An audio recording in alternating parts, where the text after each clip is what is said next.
the sky. Oh, won't you take me down to Memphis on a midnight ride? I wanna move. Hey, you need a traveling pain. Yeah, but I'm flying across the land, trying to get a hand. Hey, you need a traveling man. Take me to the hotel, bag is gone, oh well. Come on, won't you get me to my room? I won't move. Hey, you need a traveling man. Yeah, well, I'm flying across the land, trying to get a hand. Hey, you need a traveling man. Listen to the radio, talking about the last show. Someone got excited, had to call a state militia. Wanna move. Hey, you need a traveling man. Yeah, well, I'm flying across the land, trying to get a hand. Hey, you need a traveling man. Wow!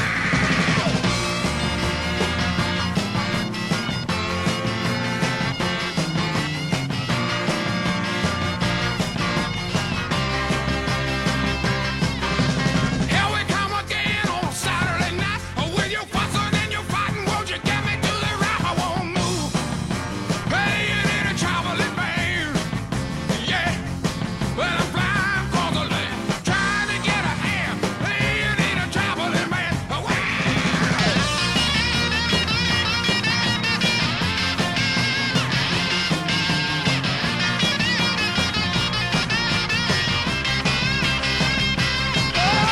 Hey, you need a traveling man. Hey, you need a traveling man. Why'd you give me till my hand? But I'm paying in a traveling man. I'm flying across the land, trying to get a hand. Hey, you need a traveling man. Wow!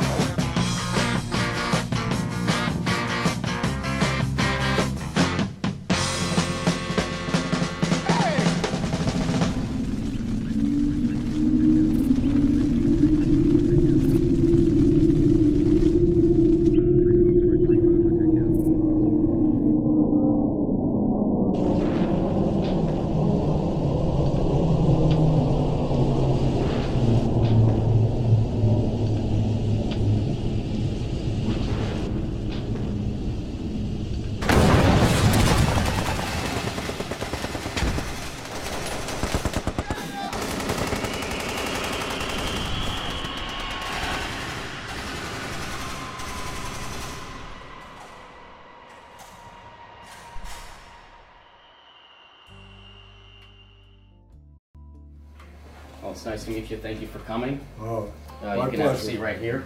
My pleasure. So, good afternoon. I'm Joe Cosenza, and you're Pete Treves. That's correct. And you were in Vietnam? Yes, Yes, you're a veteran of that. yes. Now, what was life like before you went to Vietnam? It was good. I grew up in South Florida in Miami.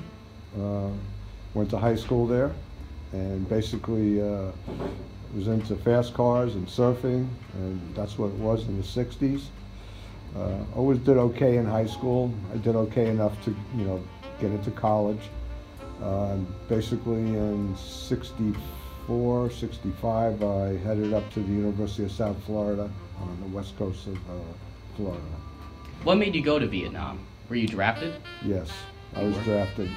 While I was at the University of South Florida, I had a 2S deferment in those days.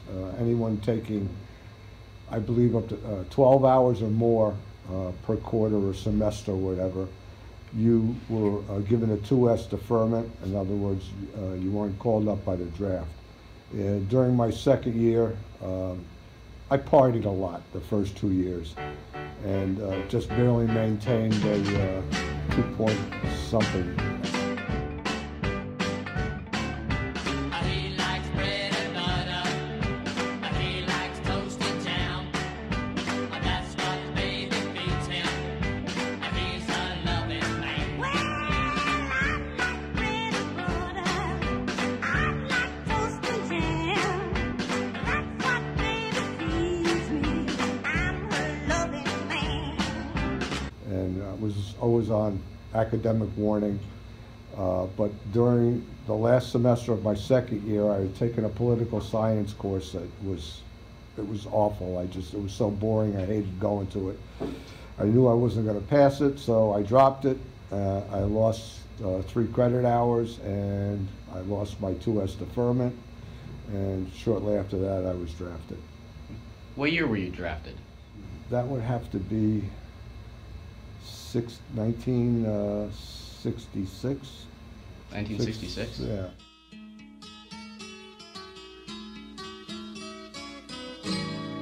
All the leaves are brown, and the sky is gray, and the sky is gray. I've been for a while, on a winter's day. I'd be safe and warm, if I was in LA, if I was in LA. California dreaming of such a winter's day. Stopped into a church, I passed along the way. Well, I got down on my knees, and I pretend to pray. You know the preacher like the cold. He knows I'm gonna stay. California dreaming of such a winter's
What was it like to say goodbye to your family? It was rough because everybody kept saying, why did you drop that course, and what was your thought process there? And I wasn't getting what I thought I should get out of college. I was just there partying, having a good time. I still kept up my surfing. And my family was, I'd have to say, pretty disappointed with my decision. What did you know about the Vietnam War before you went? In high school, actually, I had never even heard of Vietnam before I was maybe in 11th or 12th grade in some kind of history course. And then more and more, that was in the early 60s. I don't think we had a big presence in Vietnam at that time, maybe some advisors. I knew very little about the war in Vietnam. I just knew at that time I didn't want to go, which of course was a decision I had made when I went to college. And of course the other decision was when I dropped that course, I lost my deferment. Did you bring any belongings of yours to Vietnam, like any special, like a ring, your high school ring or something?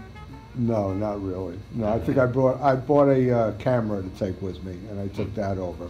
And it was one of those cheesy little Instamatic cameras. It's new. It's now. It's Flash Cube. Flash Cube? Flash Cube. Only with the newest Kodak Instamatic cameras. 4 full-power flashes and 1 tiny cube. Flash Cube. Take 1. Take 2. Take 3. Take 4 flash pictures without changing bulbs. In color, of course. Newest Instamatic camera outfits from less than $18, only from Kodak. Of course, when I got to Vietnam, we had access to some really nice 35 millimeter stuff through the Pacex catalog, and you could buy some really nice equipment, which I did when I was over there. But when you're in the field, I didn't want to carry, you know, a big bulky camera around, so that any pictures you have for me were taken with that Instamatic.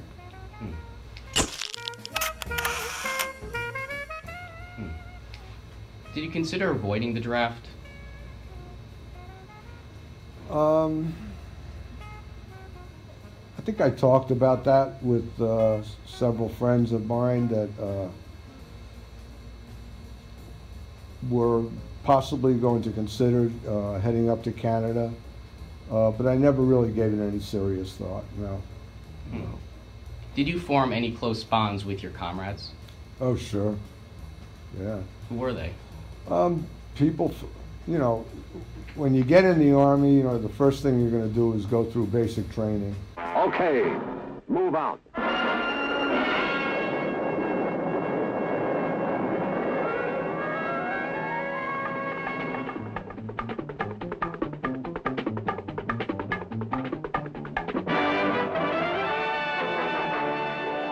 Which is just 8 weeks of indoctrination and some, you know, basically understanding commands, and we did go through the first, I think the first tough couple of days in the Army. We were given a like a whole day of tests. I guess it was the Army's way of trying to figure out, you know, where to best fit you.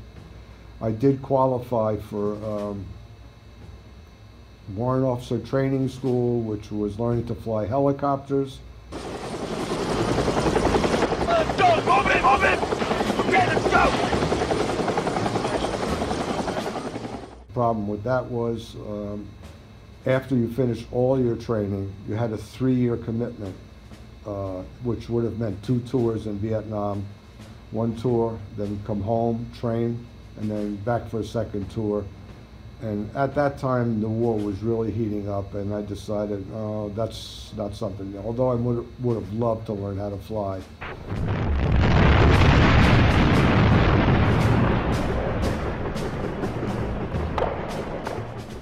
The second thing I qualified for was regular officer candidate school, where you go 6 months to school after your preliminary training, and you would be commissioned a 2nd lieutenant.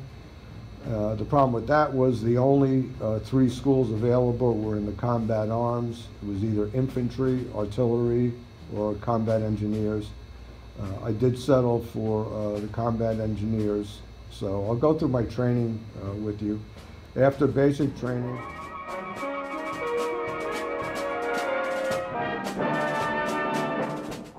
because I decided to go to OCS and go to the engineer school, I was given 8 weeks of advanced infantry training. That was at Fort Jackson in South Carolina.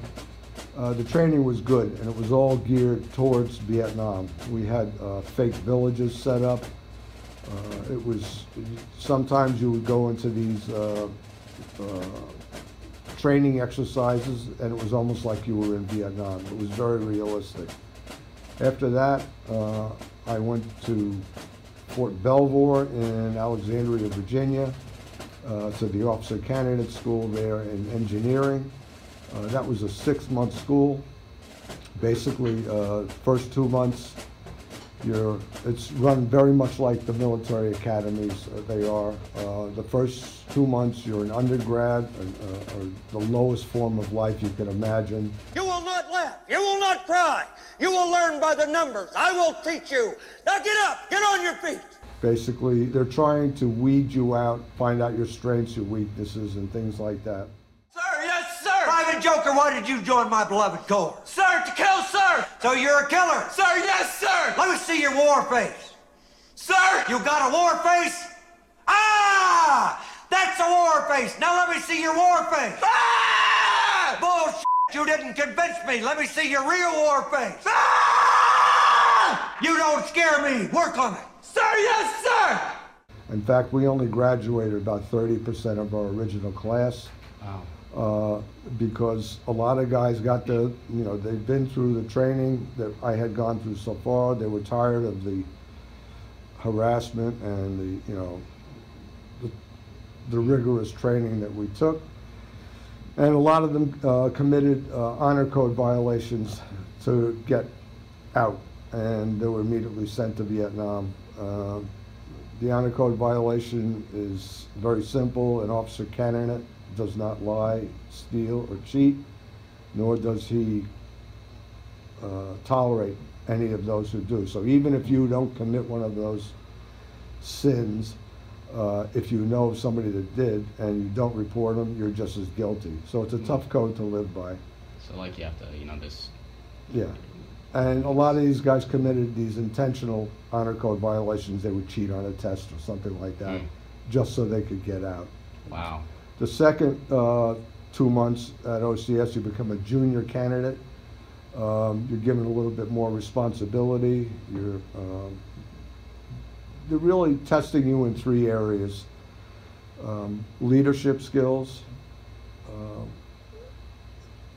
academic skills, and basically physical skills. And finally, in the third and final phase of OCS, you're basically a junior officer, and you have now incoming candidates that are under you, and you know, you're basically harassing them and, you know, getting them to, you know, survive or not. It's a tough program, very tough program. Mama told me not to come. Mama told me not to come. She said that ain't the way to have fun. Son, that ain't the way to have fun. She said, Mama told me, Mama told me, Mama told me, Mama told me, oh yeah, Mama told me not to come. Mama told me, Mama told me, that ain't the way to have fun. No, that ain't the way to have fun. Son, that ain't the way to have fun. No, that ain't the way to have fun. Son, listen to me, that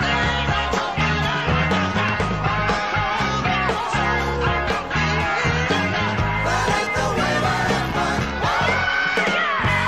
That ain't the way to have fun. Son, that ain't the way to have fun. No, that ain't the way to have fun. Son,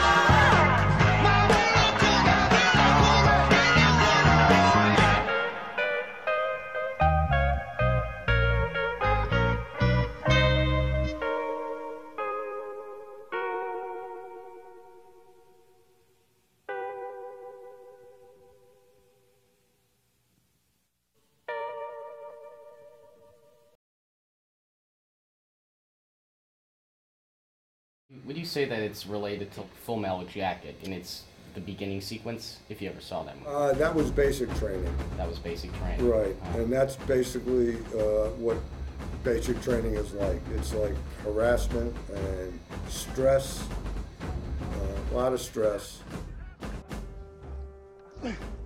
One for the commandant. One for the corps. Get up there. Pull.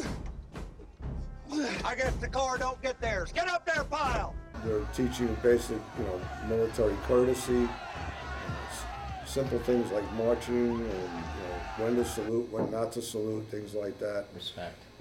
Absolutely. And in basic training, maybe they call it basic training because basically they're breaking you down until you're like nothing. And then they build you back up and you become a soldier. Quickly, ladies, add holes and elbows. Move it out. Get up here. Move it. Move it. Move it. Move it. How do they build you back up? Encouragement, a lot of the training that you have learned, you're tested on constantly. And how you do in that training is whether you don't get recycled. I mean, they could keep doing basic training forever if you didn't meet the standards. And when you finally arrived in Vietnam after all this horrific training, Yeah. what did you first do when you got there? Did you party at the beach and No. no? Well, let me continue with the training. At the end of I expected to be commissioned a second lieutenant in the Corps of Engineers. Well, just at that time, and I'm guessing this is probably around '68, we had an officer come speak to us from military intelligence. And he was saying that they were recruiting graduates from OCS to take part in this new program called the Phoenix program. He's out there operating without any decent restraint, totally beyond the pale of any acceptable human conduct. And he is still in the field commanding troops. Terminate with extreme prejudice. Are you familiar with that at all? Not much. Okay. The Phoenix program, it was very controversial at the time. It was a joint military operation between the United States military and the Central Intelligence Agency, the CIA. Just those implications alone made it controversial. And the goal of the program was to basically eradicate the Viet Cong infrastructure. And these were the people that were political cadre. They were people that were recruiting for the Viet Cong. These were people that were tax collectors. These were people that they were thinking, if you cut off the head of the snake dies. And these are the people we were going after.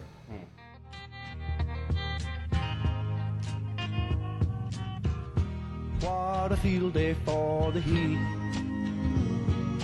1,000 people in the street, singing songs and a carrying signs.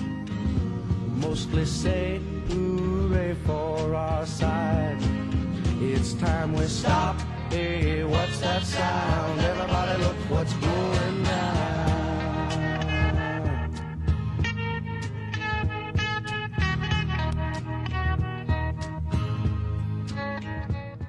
So after OCS, I accepted that, and I was sent to 48 months of language training at the Presidio in Monterey, California.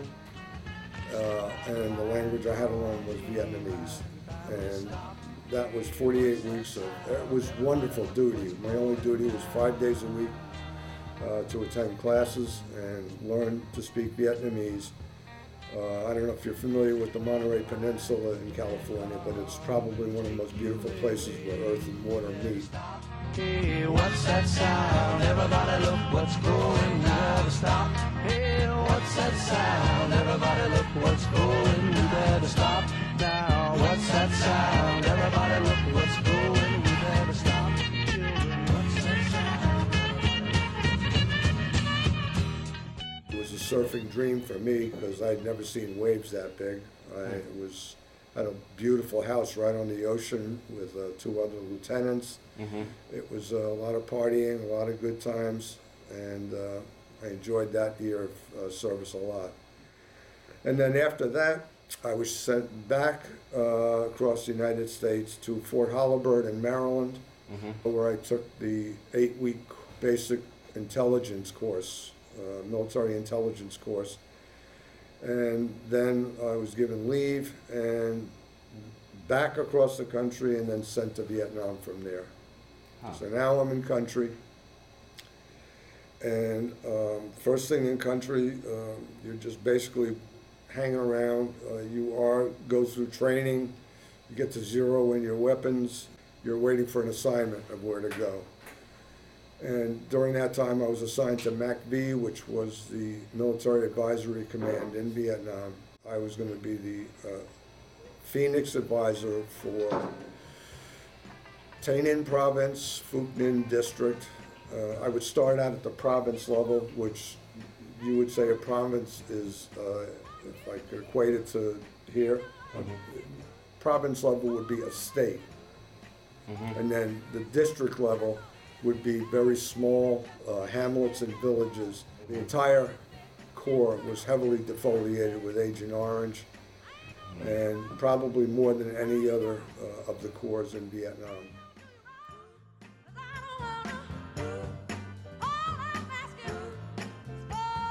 One of the most controversial American operations in Vietnam. Just the name of it evokes all sorts of horrible images. Agent Orange. It was one way we were going to win the Vietnam War. Dump herbicides all over the jungle so the Viet Cong would come out and fight.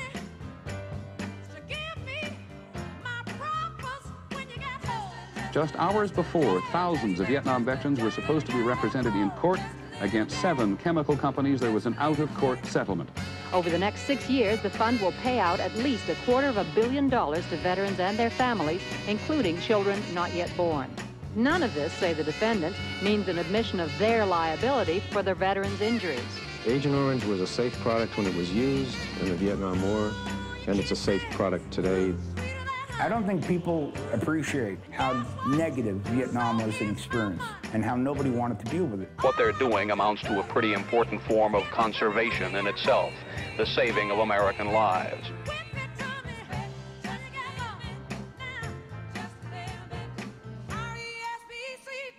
The government has now agreed to pay $8 million a year to veterans. With today's decision, the government admits for the first time Agent Orange may well have caused cancer. In this case, a rare form called soft tissue sarcoma. Today, I am announcing the normalization of diplomatic relationships with Vietnam.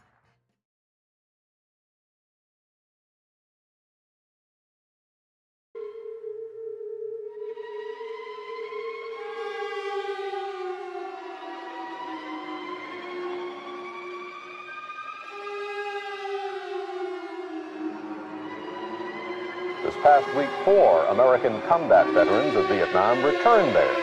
As we anticipated, the Vietnamese doctors who met with them very much share our that respect for their honor.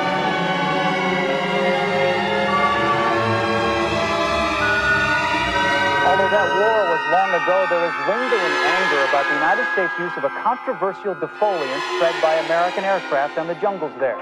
An epidemic of birth defects, brain damage, and rare cancers still affecting hundreds of thousands of Vietnamese today.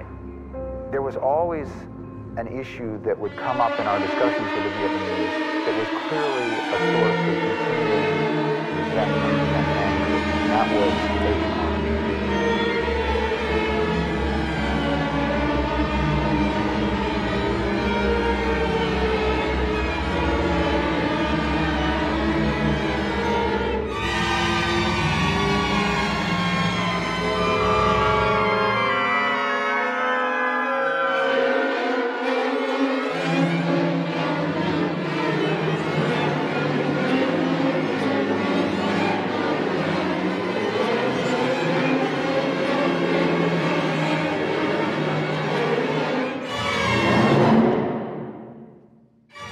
Assigned to a very small compound out in the middle of nowhere, and in that compound I had with me a sergeant that was a small arms expert. I had a sergeant that was a large arm expert, mostly mortars. I had a medic, and I had an RTO and a radio telegraph operator. Basically, we were advisors to what they called a regional force company. Vietnamese. These were Vietnamese soldiers that were stationed at this outpost, I'll call it. And our mission was now to go and, through intelligence gathering, find out. We would conduct what you would think are cordon and search operations. These were operations where we would go into a particular, based on intelligence, go into a particular hamlet or village, completely surround the hamlet with the RF company, the Vietnamese soldiers, and then we would go in, search basically for weapons, documents, food, medical supplies, anything that would support the Viet Cong in their efforts. Make them weak. Absolutely. Yeah. Absolutely. And a lot of times we would gain intelligence and we would say, well, we hear that this particular village or hamlet was going to have a VC tax collector come in and you know.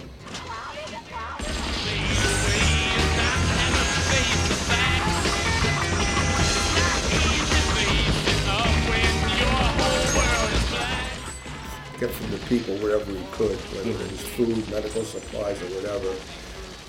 We would do this at night. We would basically set up an ambush and wait for these guys to show up.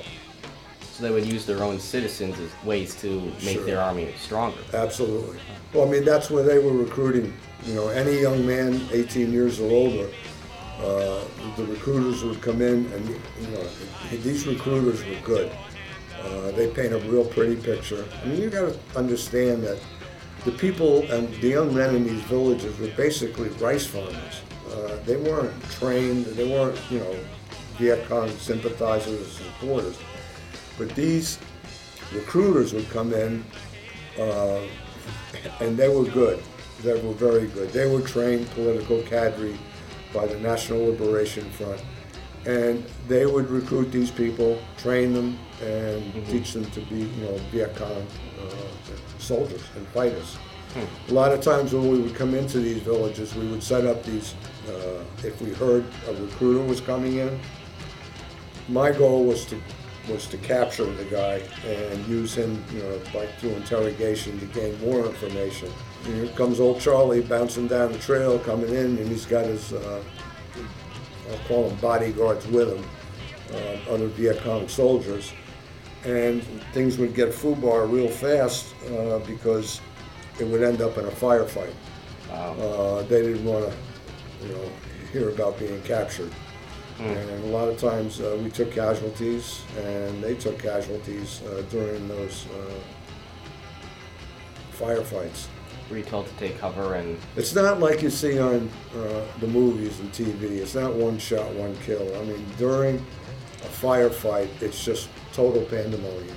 I mean, you're just trying to stay alive, and you know, you've got your M16 on rock and roll, and it's fully automatic, and everybody with you is just blasting away at each other, and some people get hit and some people don't.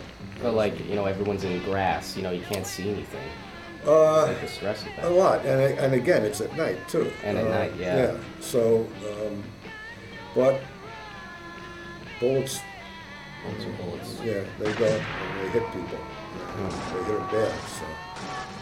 Were you ever wounded in any of this?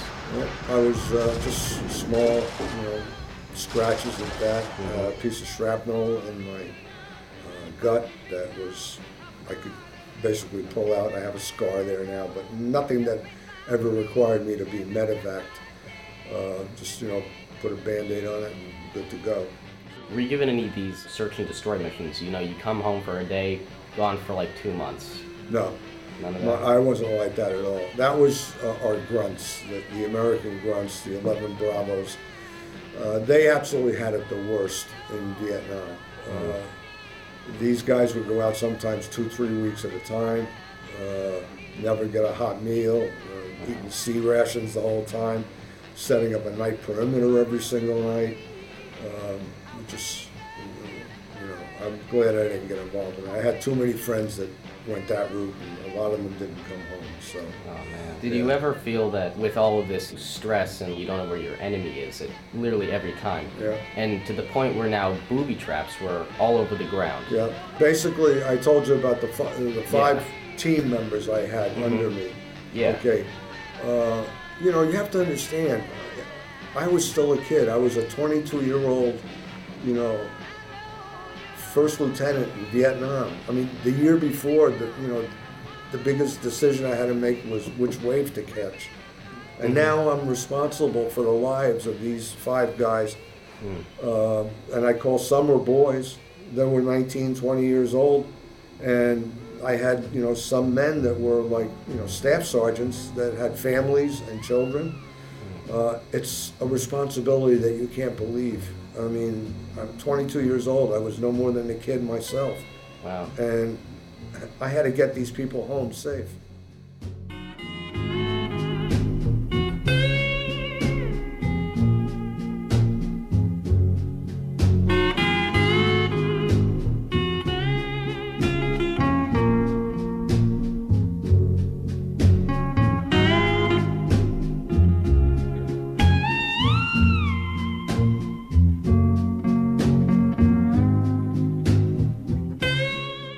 And then I was responsible for the Vietnamese soldiers, the company that, you know, that was there for our protection, but also to go on these missions with us. And, you know, a lot of them, I spoke Vietnamese, and I made a lot of friends with the Vietnamese soldiers as well. I mean, these were just young guys, just like American soldiers over there. They didn't want to die. They didn't, you know, but it happens, you know.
Do you know what you were even fighting for when you were in the middle of all this?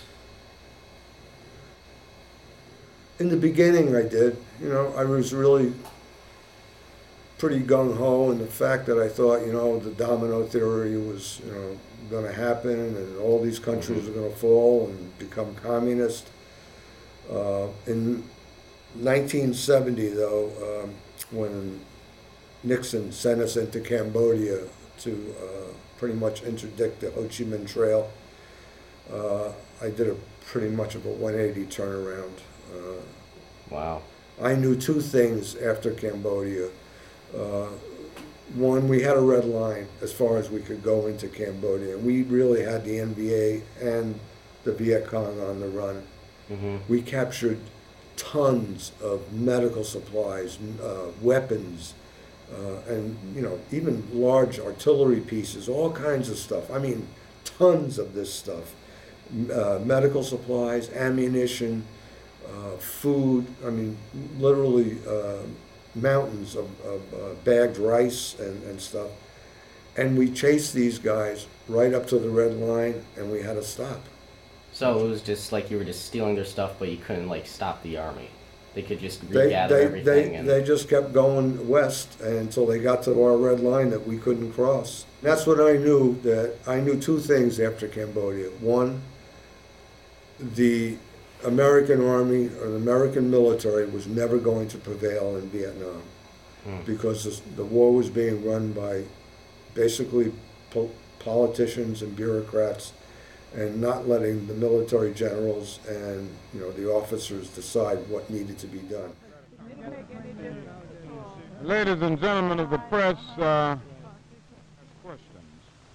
From towns and villages, cities, campuses, and farms, we have come in tens of thousands to march and rally at the United Nations in New York and at the birthplace of the World Organization in San Francisco on this, the 15th day of April, 1967. We, the participants in today's unprecedented national peace demonstration, although of many national origins, faiths, and shades of political opinion, are united in our conviction of the imperative need for an immediate, peaceful solution to an illegal and unjustifiable war.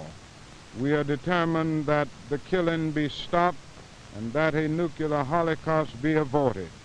We rally at the United Nations in order to reaffirm our support of the principles of peace, universality, equal rights, and self-determination of peoples embodied in the Charter and acclaimed by mankind, but violated by the United States.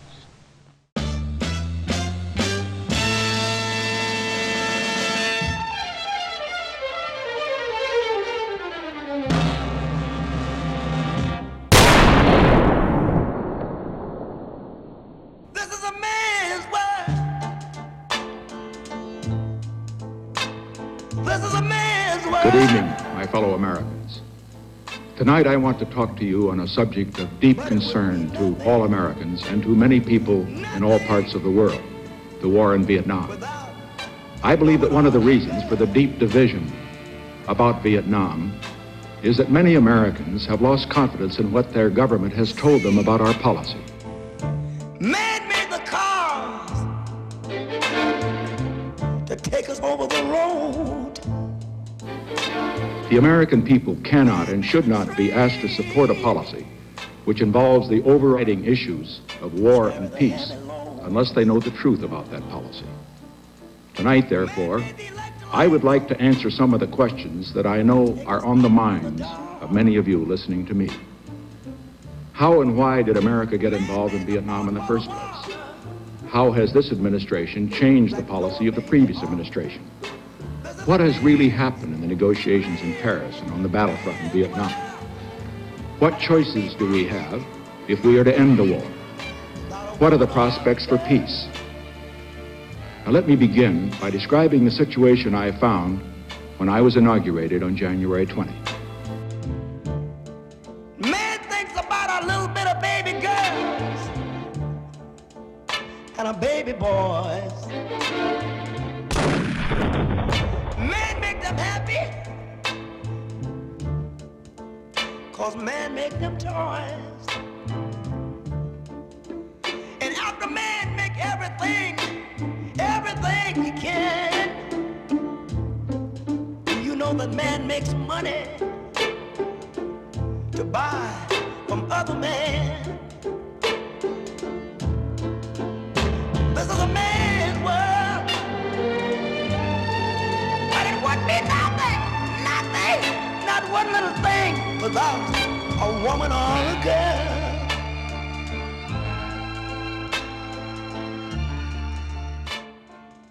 The war had been going on for 4 years. 31,000 Americans had been killed in action.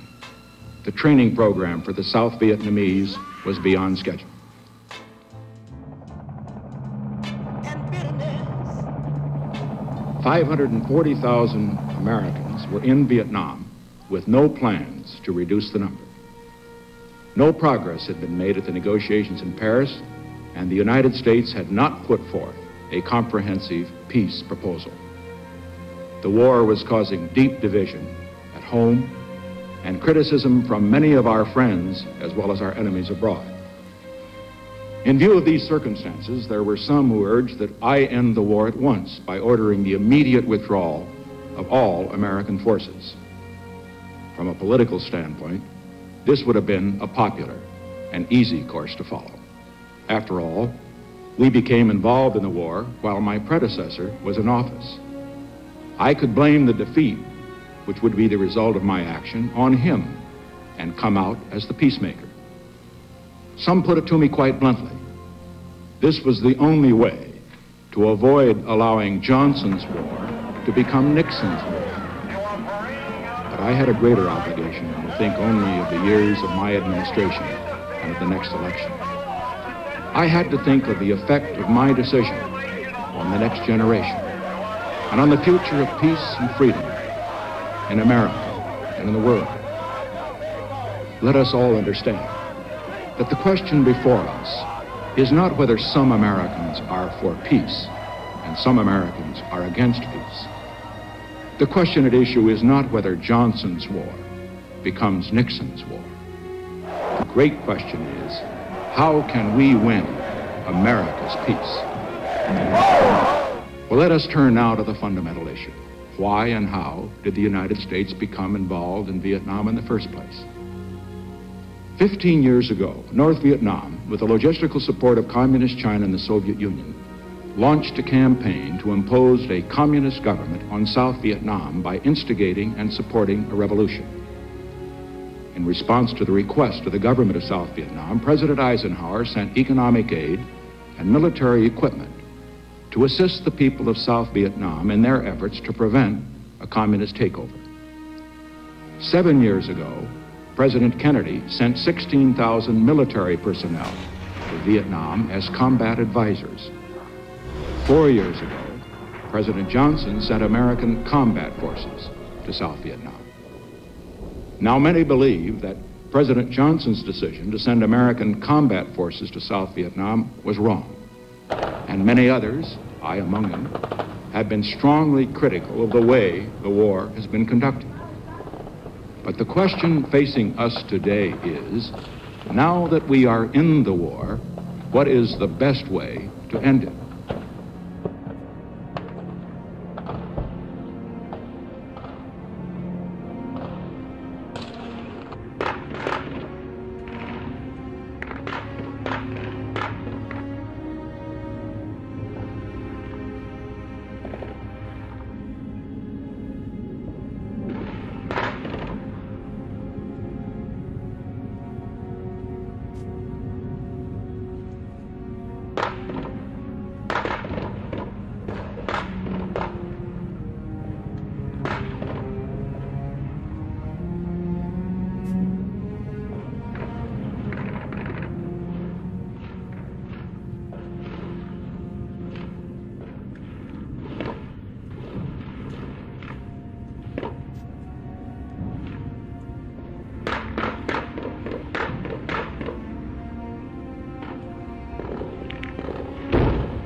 Thank you.